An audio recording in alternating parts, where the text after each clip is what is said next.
বন্ধুরা, আজকে আমি একটা ভ্লগের মধ্য দিয়েই দুদিনের ঘটনাকে তোমাদের সামনে তুলে ধরবো। প্রথমত এক বারো মন্দিরে যাওয়া, দ্বিতীয়ত বাসন্তী পুজোয় যাওয়া। তো ভ্লগ 1 স্টার্ট। তো এই দিনটা হলো আমবারণীর দুদিন পরে আমি চলে গিয়েছিলাম বারো মন্দিরে কালীমা এবং বাবার দর্শনে।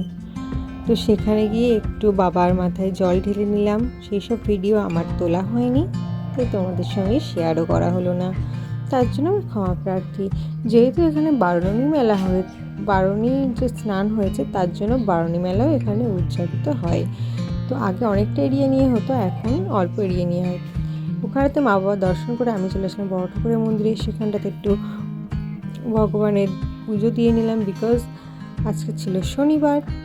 তো দেখো মেলাটাকে দেখাচ্ছে, এখন অনেক খালি মেলা রয়েছে, শুধুমাত্র একটাই যে একটা ময়ূরের মতন যেটা নাগরদোলা টাইপের সেরকম একটা বলছিল, নয়তো আগে অনেক কিছু বসতো, টয় ট্রেন, তারপর নাগরদোলা, তারপরে যে ব্রেক ডান্স, সেগুলো সমস্ত কিছু উঠতো।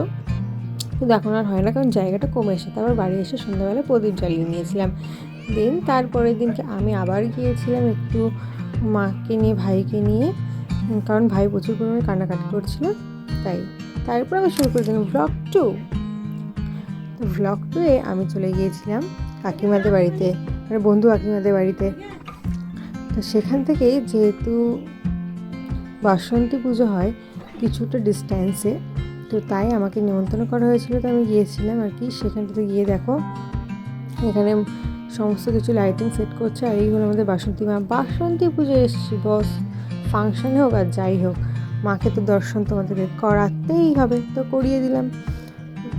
তারপরে আমরা আবার সন্ধ্যাবেলা বাড়িতে ফিরে আসলাম।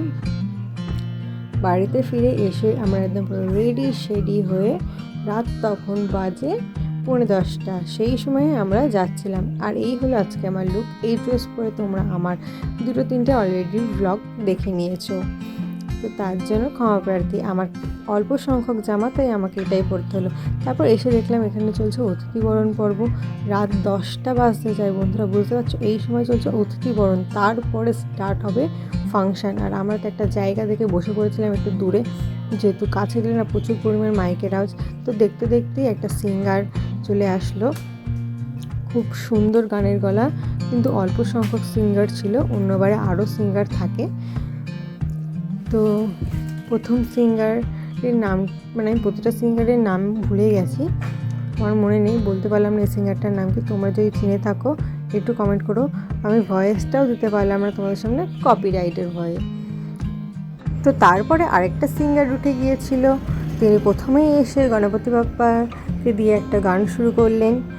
তো পারফরমেন্সটা সুন্দর চলছিল, শেষ পর্যন্ত আমাদের মানে অপেক্ষার অবসান ঘটিয়ে চলে আসলো আলতা ফড়িং অর্থাৎ খেয়ালি বিশ্বাস। তো দেখো ওনাকে সবাই মিলে ঘিরে, চারিদিকে বডিগার্ডও ছিল ওনার, তখন ওনাকে ঘিরে নিয়ে যাওয়া হচ্ছিল।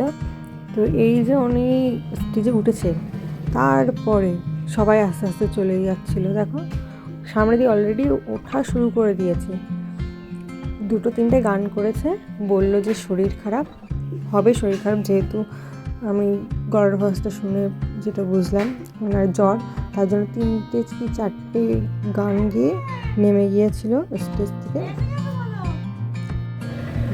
দেখো তোমরা এখন চলে যাচ্ছে খেয়ালি স্টেজ ছেড়ে, তো চারিদিকে পুরো খালি হয়ে গিয়েছে। ওনার স্টেজে ওঠাও শেষ, একটা গান করেছে, তারপরে স্টেজ পুরো খালি, চারিদিক পুরো খালি। তারপরে আবার দেখো নেক্সট সিঙ্গার এসেছিলো গান করার জন্য, তো সবাই মিলে ডান্স করছিলো, এইদিকে তোমার দিদিরাও ডান্স করছিল। তো তারপরে আমি বাড়িতে চলে এসেছিলাম, এখন বাজে রাত্রিবেলা 3টে কি 3:30 বাজে। তো আমি তো সেই সময় ঘড়িটা দেখিনি, তো যাই হোক 3:30 বাজে, তো চলে আসলাম আমরা বাড়িতে। তো এরা ভিতর নাচ করেই যাচ্ছে, অবশ্যই ফাংশন শেষ করে আমি এসেছিলাম। তো দেখা হচ্ছে নেক্সট ব্লগে, সো টাটা।